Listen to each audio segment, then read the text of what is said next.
Hi everyone, welcome back to Beyond the Ceremony, the podcast from the Academy of Modern Celebrancy. I'm Laura Crockett, your host and one of the mentors at AMC. And today I am joined by one of our ex-mentors, actually, from quite a few years ago now. She is absolutely incredible. She has got the perfect business name, which I'm going to read out for you in a sec, but a really inspirational person within the industry, somebody that I think a lot of celebrants do look up to.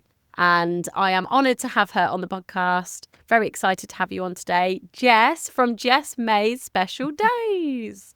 Hi, Jess. Thank you. It's so weird, isn't it, when you're listening to someone talk about yourself? Yeah, and introduce you. You're like, what? Oh my God, I can't believe you're saying those things. Yeah. But it's lovely to have you on. And I love Jess May's Special Days. I think it just works absolutely perfectly. Like, what a great business name. Like, I bet when you thought of that, it was just like, yep, gold, that's the one. It was a bit of a moment, I have to say. I did think, okay, and I just can't leave it. It's never not worked, and people remember it, so that's good. Yeah, it is. It's really, really memorable. So I guess then, Jess, first of all, just talk to us a little bit about your kind of journey into Celebrancy so far. So just take us back to kind of where it all started and where you are now, really. I feel like if you're listening and you're a celebrant or a celebrant-to-be, you need to know that you're going to get bored of hearing yourself talk about this stuff. So I remember when I was first with the Academy, before I was a mentor, being told by Jennifer to do all the origin story. And honestly, when I started out in 2013, we didn't do any of that. No, and I didn't know what an origin story was. I was like, oh, what? Anyway, my origin story is 13 years ago. My sister was dying. She was 62 and she had terminal cancer.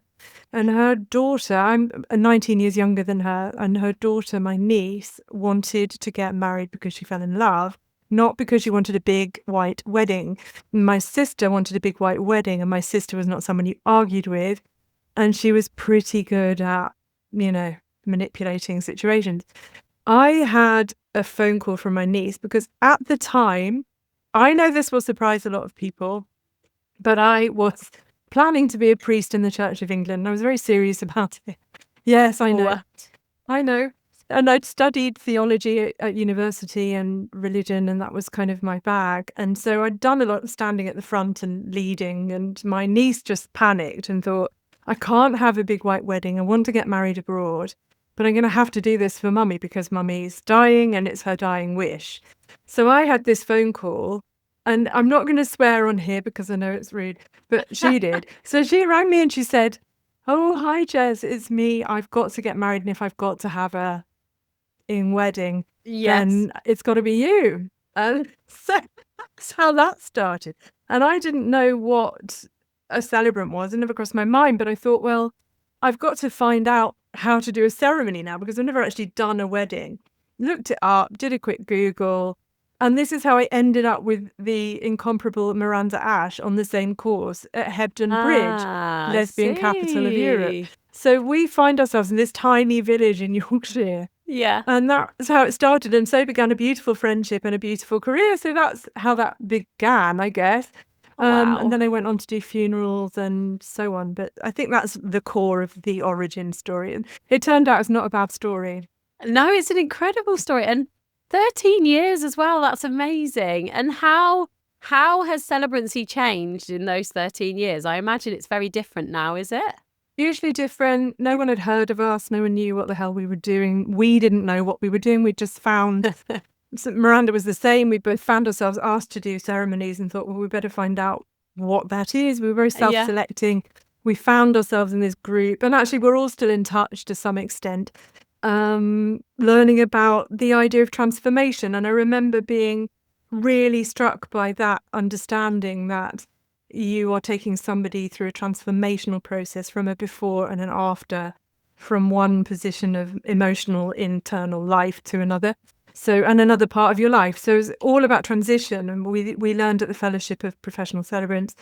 And it was just a little handful of people. Yeah. And we went back home and no one knew what we did. And we did our little websites and they were rubbish.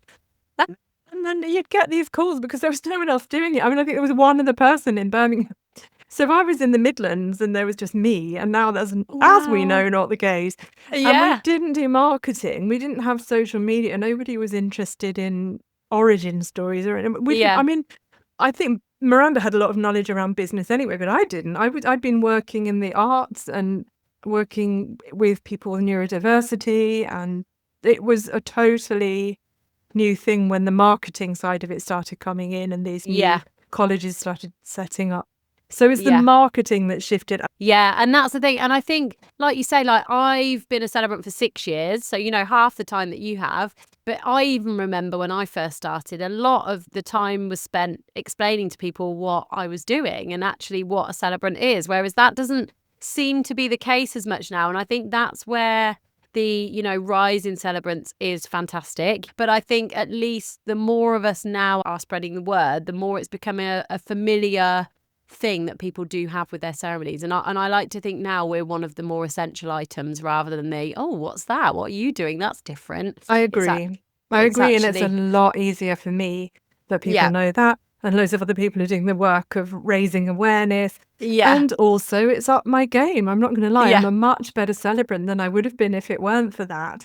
Yeah, and I actually now quite like marketing. I'm very interested in it. It took me in all kinds of directions that I never would have gone. So I'm not sorry about it, but it is different. It's very different. Yeah, absolutely. And I think that's the thing, like you guys with so much experience are absolutely, like I said at the start in the introduction, an inspiration. Like I remember when I first qualified, I remember looking at Miranda on Instagram and thinking, wow, she's amazing. Like, this is incredible. I'd love to be like that one day. And now being friends with you guys and knowing you and being, colleagues with you guys is just amazing. So yeah, I think it's definitely one of these things, isn't it, that we are growing. You've got to be up in your game and you've got to keep up with, the market and the industry, really, haven't you? You can't just sit back and expect for the bookings to come in. It's more about getting your name out there. But I think when you're well established, like you, Jess. Well, there's no different to hairdressing, is it? Or pubs or cafes. Yeah. It's just the world we're in. And I, by the way, want to be Miranda when I grow up too.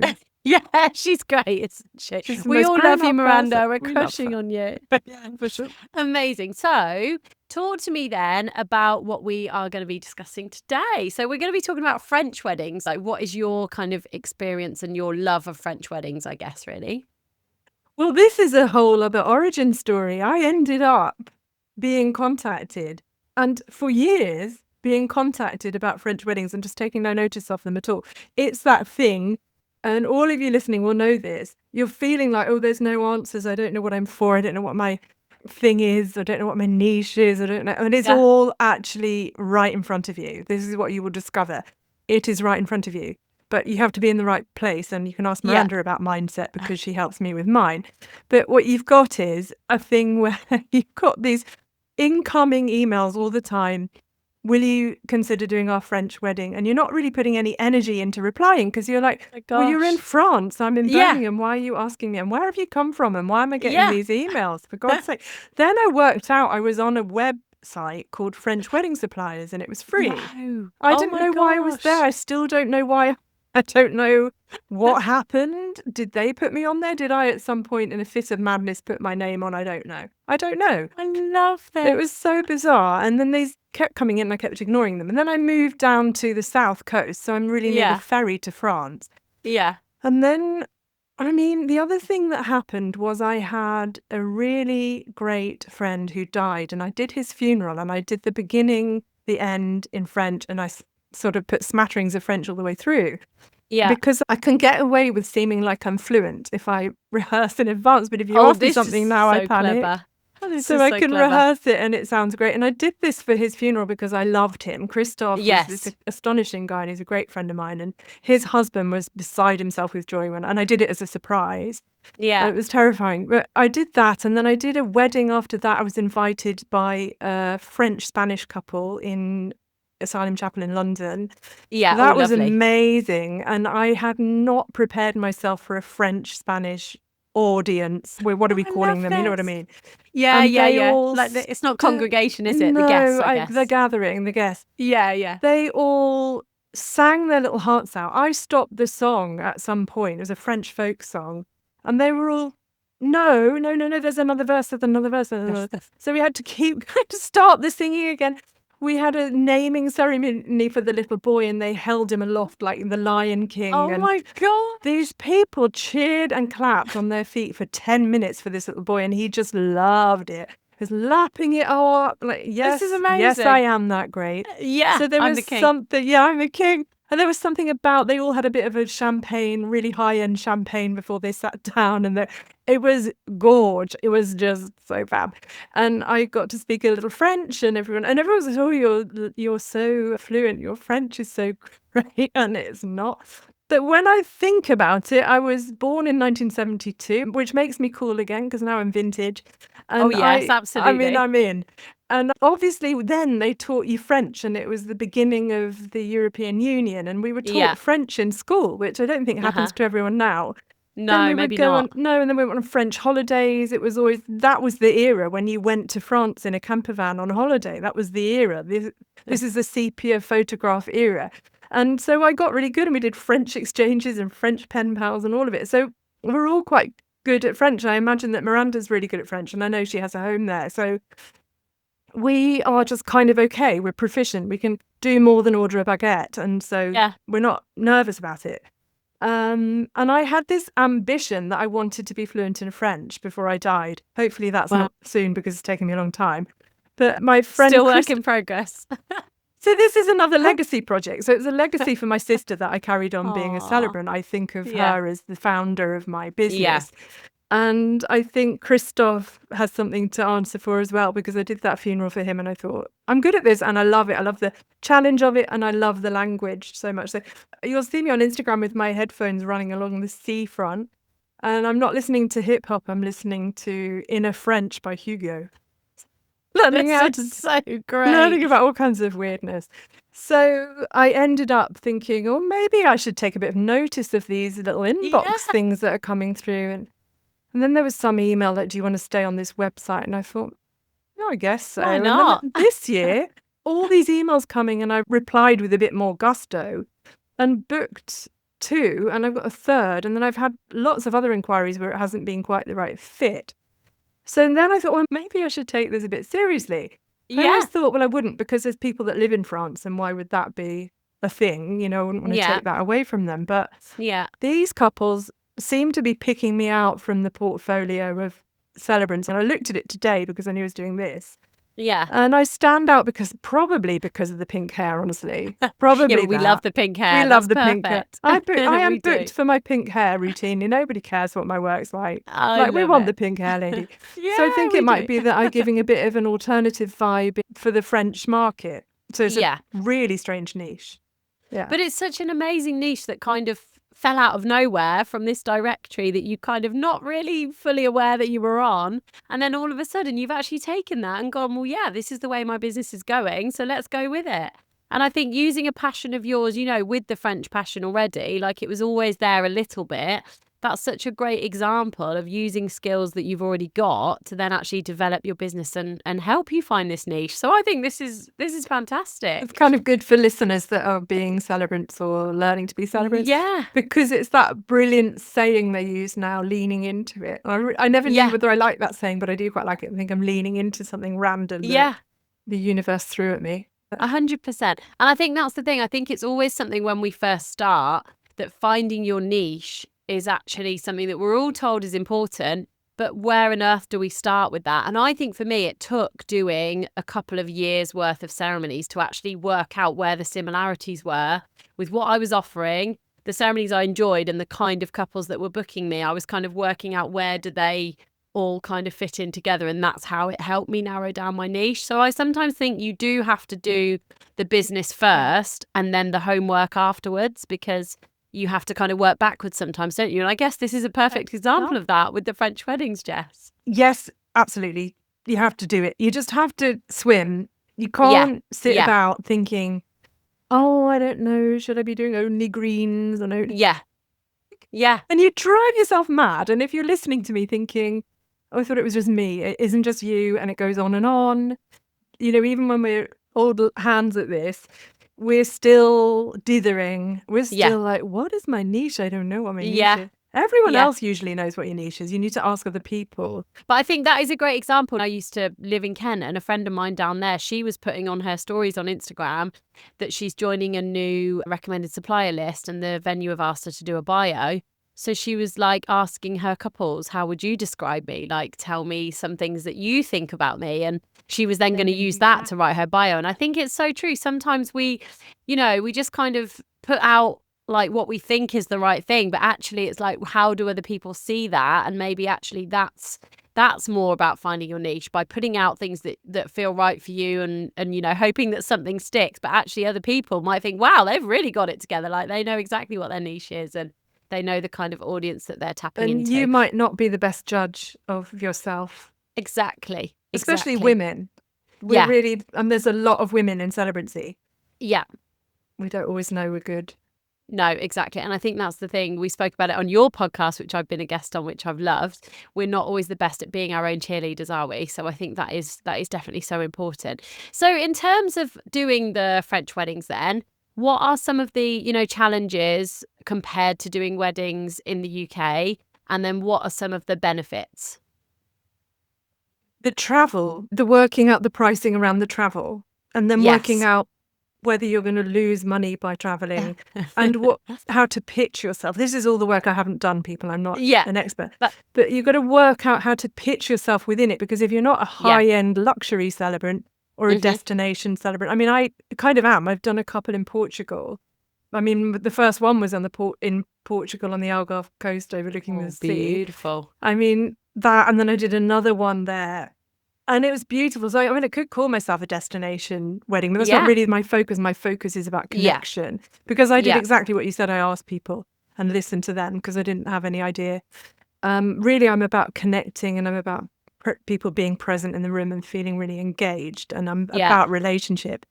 But that, of course, can happen in Portugal or it can happen in France. So the downside is, how the hell do you find your place in the pricing structure? And telling people up front how much you're going to cost is really hard, because you don't know how long it's going to take or how you're going to get there. It depends where they are in the country. So it's hard to give a really clear amount. I've yet to work that out. That's probably the most difficult thing. And then the logistics and looking at the maps. But the great thing about it is the sense of adventure is one thing. The thought that you're going to do a thing in a chateau. And then all these beautiful places, and there's foot of the Pyrenees, and then and I've not been on holiday for a very long time. So the other side of it is you can make a holiday out of it and afford a holiday that you might not be able to do. But then you're just looking at these amazing chateaux and these beautiful sea views and the swimming pool, and it's so luxurious and wonderful and fantastical. I think it's because it feels like a fantasy a little bit, and a lot of my couples are doing something that gives them a sense of fantasy and adventure, and I'm all for it. I like the idea of it. I love France. I don't think I would do it in Spain because I don't have an affinity for the place, but I'm really fond of France, and I spent a lot of time in France over the course of my life.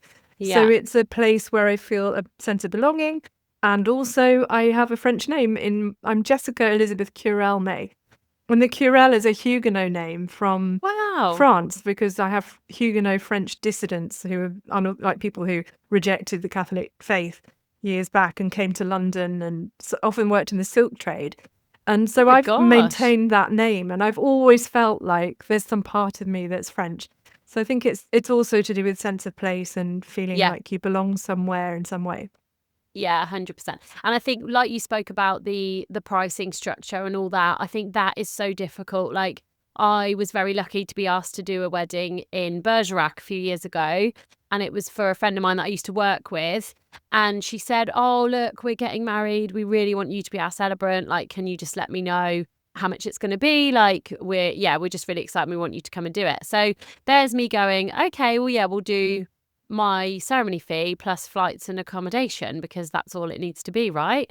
And then I'm then driving to the airport thinking, hang on a minute, I've got to park the car, I've got to pay to park this car, then I'm going to get on the flight, then when I get there I've got to get a taxi from the airport, I need to pay for that. Then when you get to your hotel the night before the wedding, you then think, oh well, I've got to eat, so maybe I should have allowed some of this. And then you obviously go and do the wedding, but you've got to get to the wedding. So again, another taxi. And it's all those kind of hidden costs that at the stage of booking, you're like, oh yeah, well, it's just flights and accommodation and that's it. And I think as well, like you said, sometimes it's scary saying how much it's going to be up front as well, because it sounds like a lot, because you've got to allow for those things on top of your actual ceremony fee. But I think since then, I've then been asked to do another wedding, which I'm doing in Italy this year. And that's only, you know, my second destination wedding. But the one for this year, I was a little bit more aware of the extra costs that were involved. And so I tried to make sure I included them. But then there's talk of you should include a day rate or a half a day rate for your travel, because obviously that's then meaning that you can't take another ceremony. So you've got to think about that as well. So it's a lot more than just thinking, oh, it's flights and accommodation and my ceremony fee. But I don't know about you, but I think it depends on how much I want to do it. Because the Italy one, I was basically like, yeah, that'll only cost a little bit because I really wanted to go. Totally. And I think you have to be honest with yourself. And if you are doing it because you just want a little jolly, fine, but don't pretend to yourself you're making any money. I mean, I don't even want to tell you what I charged for my first one in Portugal. I can't even tell you. But I'm so ashamed. But I just wanted to go. I just wanted to go. I wanted the pictures. Exactly. And with the first, I mean, it might be that it ends up just not being viable. And I don't know, because it's really early days for me. And it's nice that you're sharing this journey with me. I think that I'll find a place where it works without me being out of pocket. Yeah. But I don't know. I know there's a 20.5 increase in the French market for English couples going to France.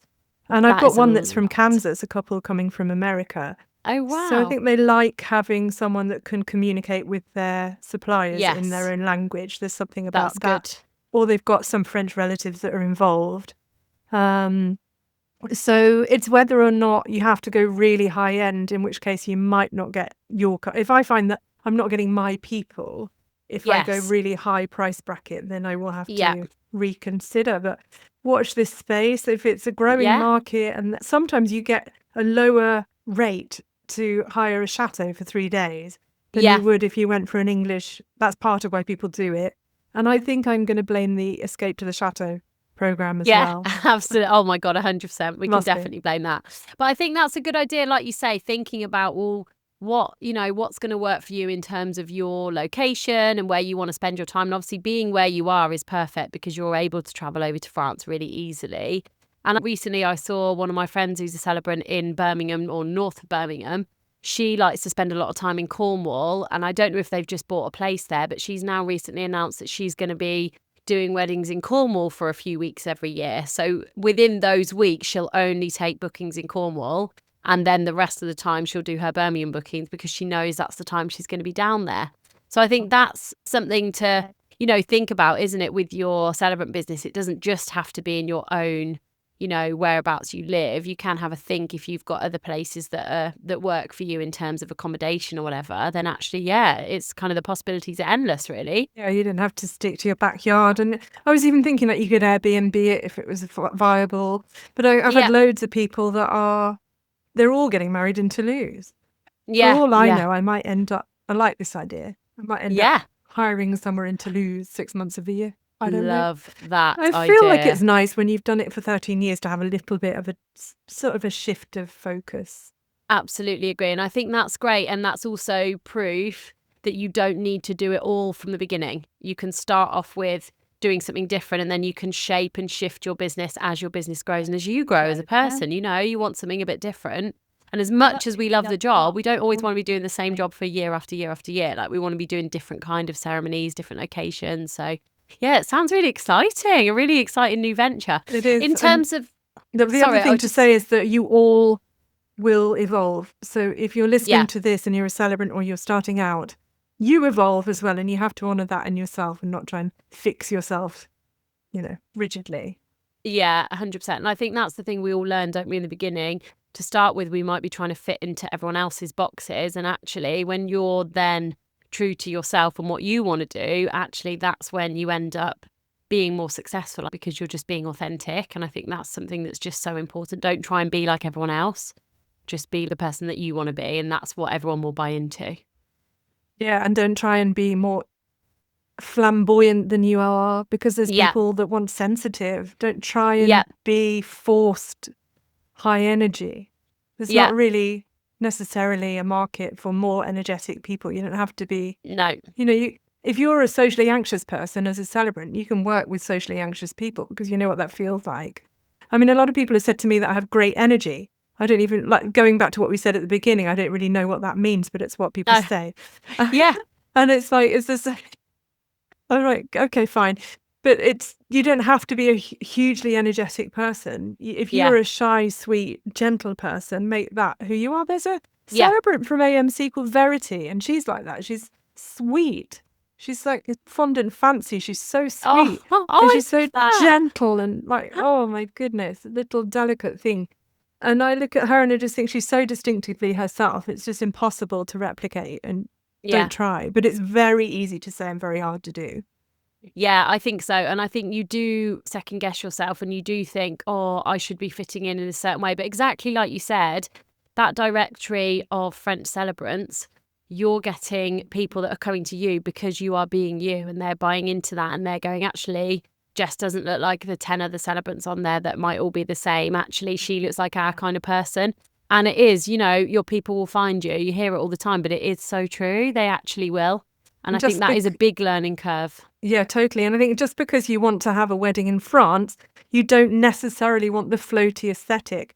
Apparently, there's quite a thing for vintage and that kind of thrift style and boho. So you might not want classic high-end destination look, if that makes sense. Yeah, absolutely. No, that totally does. It doesn't always have to be the chateaus and everything like that.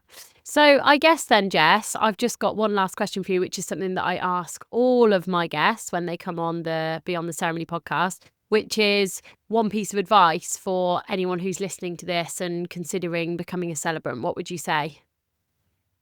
Don't undercut your fellow celebrants.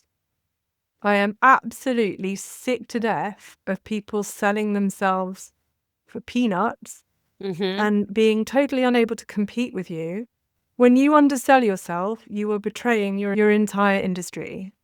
So please don't charge £3.50. By all means, do it for free for your friends. By all means, if you want to go and have a destination wedding and you charge slightly less so you can take a holiday and take your kids, fine. But don't set your prices, please, at £500 and expect everyone around you to cope with that. It's really hard, and I'm only saying it because I find it hard. I don't find pricing easy. I don't find charging easy because I feel like this is a vocation and I love it. But just because the majority of us are women, this is a feminist issue as much as anything else, because a lot of us might be thinking we're doing women's work and it's unpaid work. But it has to be higher value than that, because what we do is so skilled, and what we bring to it with the histories that we bring to it and our experiences. Many of us are in our 50s. Many of us I haven't, but many people have raised children and grandchildren, and they've got so much wisdom. You're worth more than £300. Can I just say that? That's probably my best tip. That is an incredible piece of advice, and I couldn't agree more. And I think that is the thing. It does devalue the whole industry, because if you're saying that you can do this role for this amount of money, then why can other people justify why they are charging more? And yeah, absolutely agree. I think that is a really, really good point. And also, I think believing in yourself as well. Yes, you might be newly qualified, and you see it all the time, recent graduates saying, oh, well, I'm newly qualified, I'm going to do my first weddings for free, or I'm going to do my first weddings for a couple of £100. And it's like, no, you're qualified. You've invested your time, your money, your effort into training and into making sure that you can be the best celebrant that you can be. And you're being, mentored by the team. You're putting that time and that energy into it. So you are worth just as much as people that have already been doing it for a few years, Just because you're brand new, everyone has to start somewhere. But don't start at the bottom, and don't be undervaluing the industry. That's such a great piece of advice, Jess. I did all of it. I'm just talking to myself. I did it all. So learn from that. Yeah, absolutely. Yeah. Look at us who are years later. I remember doing a Valentine's offer that was like 25% off because it was Valentine's Day. And I look back now and I'm like, why? And the people that actually booked me didn't even know about it. When they booked during the time that I was doing the offer, they didn't even know I was doing that offer, and they wanted to book me. And I was like, oh, great. And then with the Valentine's offer, they were like, what do you mean? So I think it is scary to put yourself out there. And like you say, pricing is always scary. But think about how much time, effort and energy is going to go into creating that ceremony. And that's where you need to start with thinking about your pricing structure. And when you're selling yourself, you say, I've now said, I've got 13 years of experience. But you might say, I've got 25 years of experience of people as a therapist or as a mum or whatever. They are also paying for your 25 years of mediating in courtrooms or psychotherapy rooms or whatever you're doing. They're paying for 25 years. They're not paying for 5 minutes. And most people, I mean, a lot of people won't believe you, but it is true. And you do have to kind of account it. I am the worst offender. So that's why I'm saying it. Yeah. Do as she says, not as she does. I'm much better than I was. Much, much better. Because I have Miranda in my life and she won't let me get away with anything. Basically, we all need to listen to Miranda because she's great. Let's all be more Miranda. I mean, seriously, for that, for mindset and for money, do follow Miranda's advice. Yeah, she is incredible. We'll have to get her on for a whole episode, I think, about mindset, definitely. It's something that I think is so important, especially in this industry. So she's done one on mine, actually. If you want to listen to Miranda talking about mindset, she's on Opening Ceremony podcast with Jess May, and it's talking about self-worth. So that's really worth tuning into. She's actually already done that and she's out there. And there's lots about marriage reform as well. Yes, absolutely. Yes. And we've got some future episodes as well. We'll be keeping updates on that all the time because we just need to, don't we? So on that note, Jess, obviously, if people want to find you, if they want to listen to the podcast, so it's Opening Ceremony podcast, if they want to listen to that. But what about if they want to find you in particular and, you know, on your website, if they want to get in touch? Look me up on Jess May's Special Days. And that will just come up. Jess May's Special Days. Jess, short for Jessica, May's, belonging to May, like May, month of May, Special Days. And that will take you to my website. And then if you scroll to the bottom, you can find all of my socials, including my TikTok, Instagram, YouTube, all of it. All the things. It's all there. Just look for Jess May with her Special Days. And it never used to exist because, as we discussed, things have changed. Yeah, absolutely. Well, well done you. And exactly like we said, your business has evolved and grown with the industry. And with 13 years worth of experience, that's an incredible place to be. So well done you. But thank you so much for joining me. You've been fabulous, as expected. And thank you, everyone, for listening to today's episode. Obviously, of course, you can check them all out wherever you get your podcasts. Don't forget to like, rate, subscribe, all that jazz. And we will see you again soon for another episode. Thank you, Jess. You're welcome.